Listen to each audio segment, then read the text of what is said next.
Hello friends, आप सभी का मेरे नए यूट्यूब चैनल बीपीएससी टीचर प्रशांत में हार्दिक स्वागत है। आज का यह वीडियो यूट्यूब के इतिहास में काफ़ी महत्वपूर्ण होने वाला है, क्योंकि आज तक आपको किसी ने भी इतना ज़्यादा विस्तार में इग्नू और नालंदा ओपन यूनिवर्सिटी के बारे में इतनी अच्छी तरह से विश्लेषण करके दोनों के बीच में अंतर नहीं बतलाया होगा। डिस्टेंस एजुकेशन उन लोगों के लिए वरदान से कम नहीं जो लोग किसी कारणवश पढ़ाई छोड़ चुके हैं या नौकरी करते हैं या जिनके पास डेली क्लास अटेंड करने के लिए समय नहीं होता है। इसलिए आपके पास एडमिशन लेने से पहले सही यूनिवर्सिटी चूज करने की भी जिम्मेदारी होती है, ताकि ऐसा नहीं हो कि आप एडमिशन लेकर खुद को फंसा हुआ महसूस करें। इस वीडियो को देखने के बाद आप के मन में इन दोनों यूनिवर्सिटी के बीच किसी भी तरह के डाउट रहेगा ही नहीं।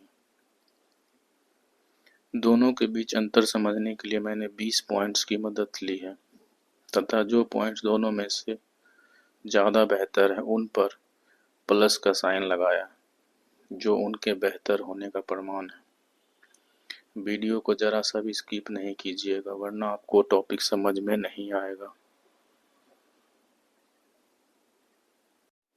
चलिए वीडियो स्टार्ट करते हैं। इग्नू, जिसका full form Indira Gandhi national university है। एनओयू, जिसका full form Nalanda open university है। पहला पॉइंट, एडमिशन प्रोसेस। दोनों में ही ऑनलाइन एडमिशन होता है, इसलिए दोनों में कोई अंतर नहीं है। Second point, admission fee. IGNOU का एडमिशन फी काफ़ी हाई होता है, जबकि नालंदा का एडमिशन फी काफ़ी मिनिमम रखा जाता है। उसमें भी महिलाओं को 25% कम फी देना पड़ता है। थर्ड, जो काफ़ी इम्पोर्टेंट है, स्टडी मटेरियल।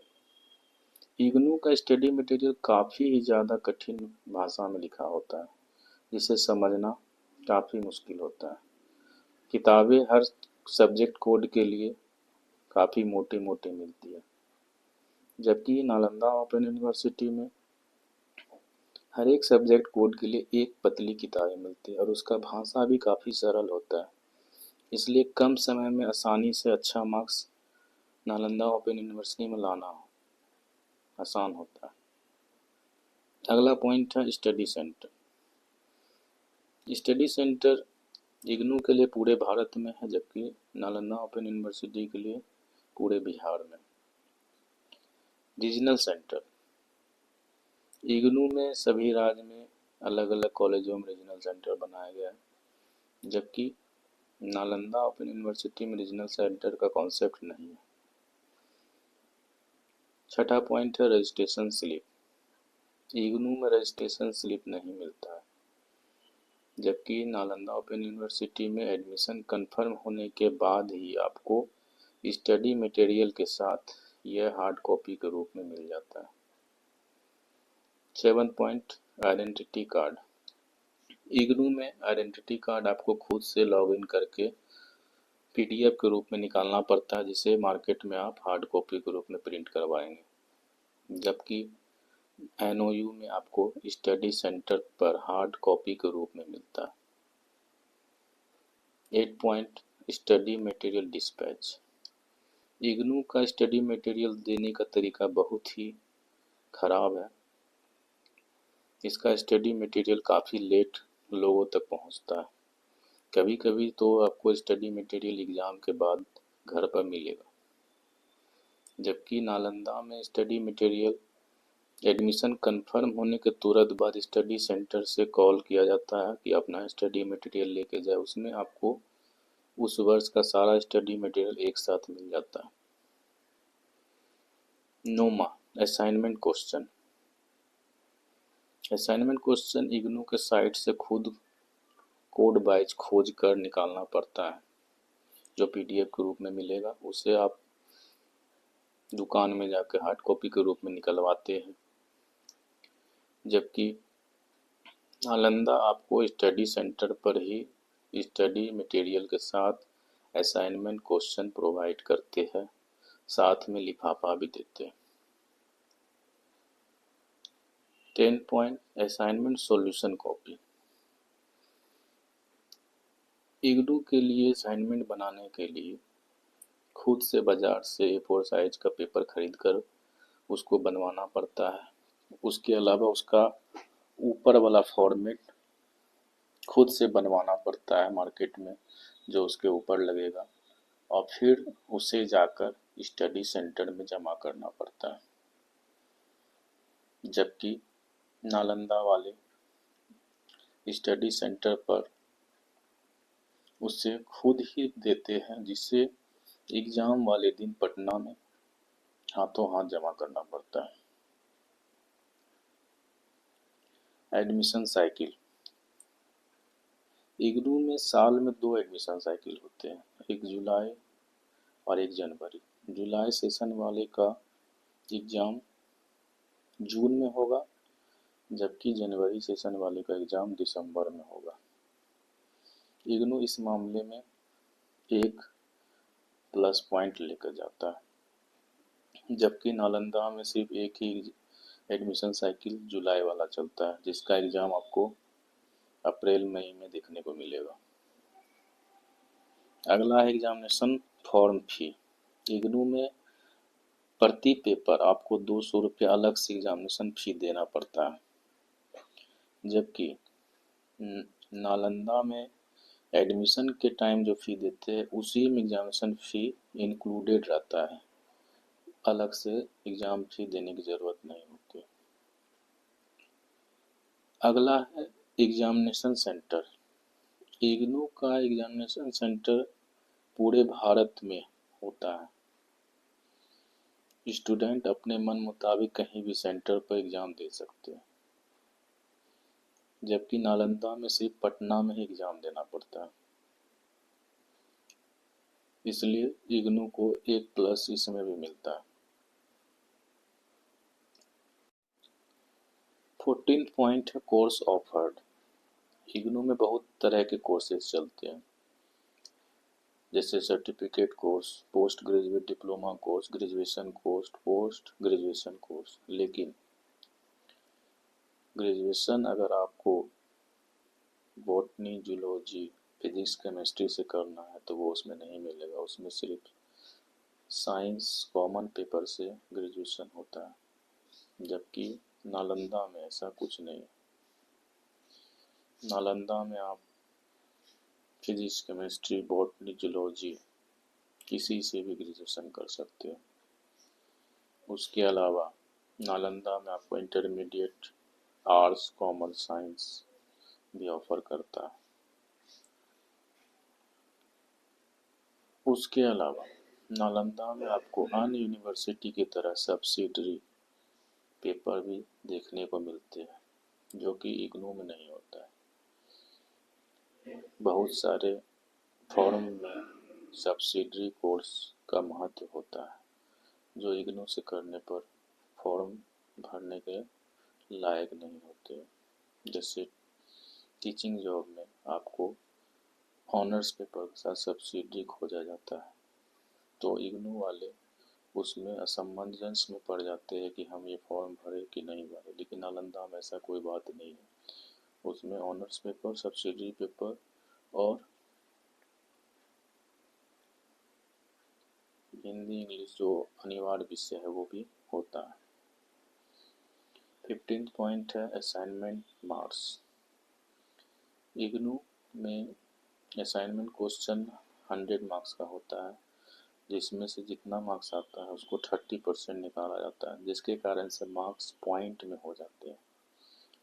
जबकि नालंदा में वैसा कुछ नहीं, वे मात्र 20 मार्क्स का असाइनमेंट देखने को मिलता है। 16 पॉइंट है थ्योरी पेपर मार्क्स। इसमें भी 100 मार्क्स का एग्ज़ाम होगा, जिसका 70% निकाल कर फाइनल मार्कशीट में जोड़ा जाता है। जबकि नालंदा में 80 मार्क्स का थ्योरी पेपर होता है।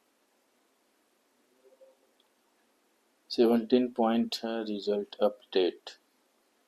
पूरे भारत के अलग अलग रीजनल सेंटर के कॉपी चेक होने के अनुसार इनका रिजल्ट साइट पर अपलोड किया जाता है, इसलिए सभी स्टूडेंट के रिजल्ट अलग अलग डेट में शो होते हैं, जबकि नालंदा में पूरे बिहार में एक साथ रिजल्ट पब्लिश होता है, जो सब्जेक्ट वाइज एक PDF के रूप में आप कहीं से भी देख सकते हैं।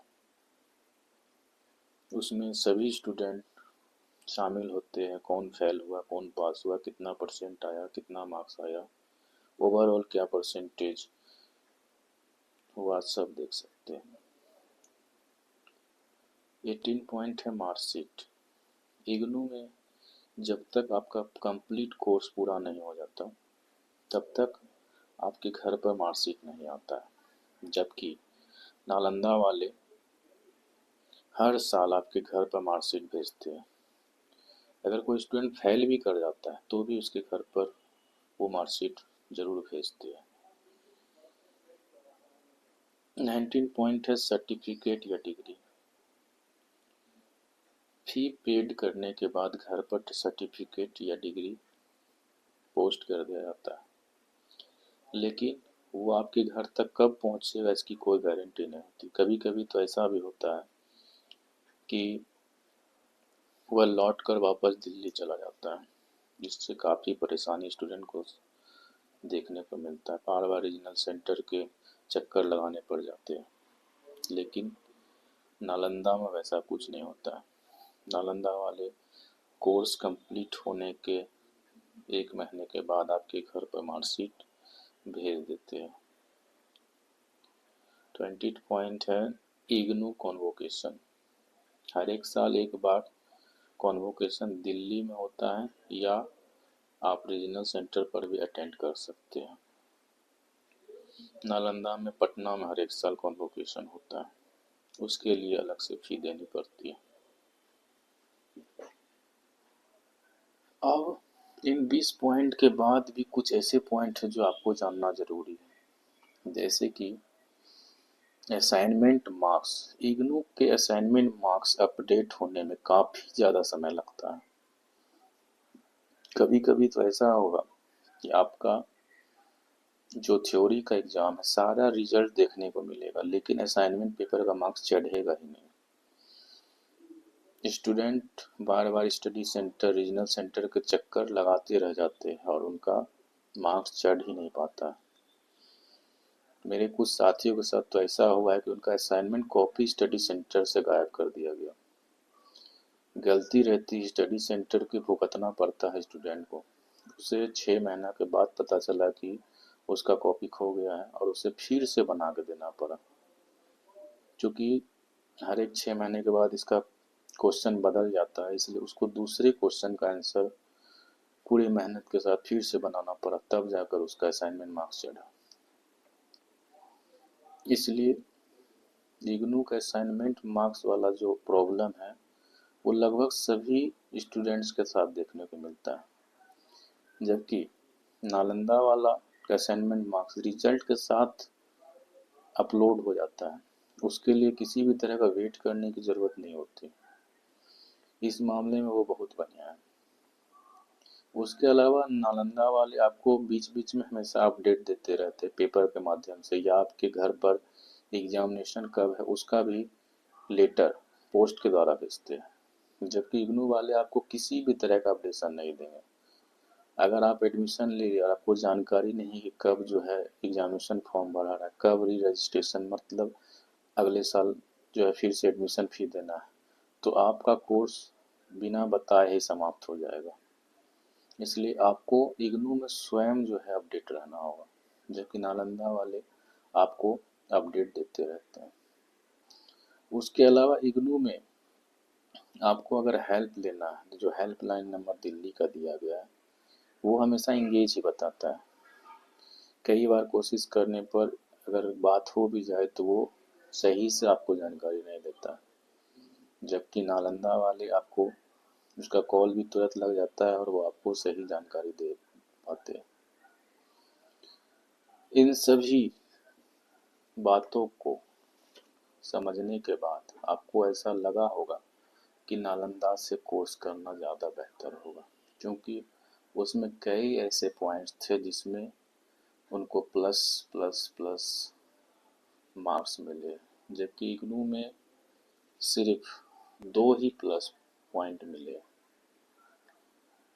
फिर भी आपको नालंदा या इग्नू से रिलेटेड कोई डाउट बच गया हो तो मेरे कमेंट बॉक्स पर कमेंट करेंगे, मैं आपका जवाब निश्चित तौर पर दूंगा। अगर वीडियो थोड़ा सा भी पसंद आया हो तो लाइक करके सब्सक्राइब कर दीजिएगा, क्योंकि मेरे इस चैनल पर आपको एजुकेशन रिलेटेड वीडियो रोज डाले जाते हैं। वीडियो को अंत तक देखने के लिए धन्यवाद। जय हिंद, जय भारत।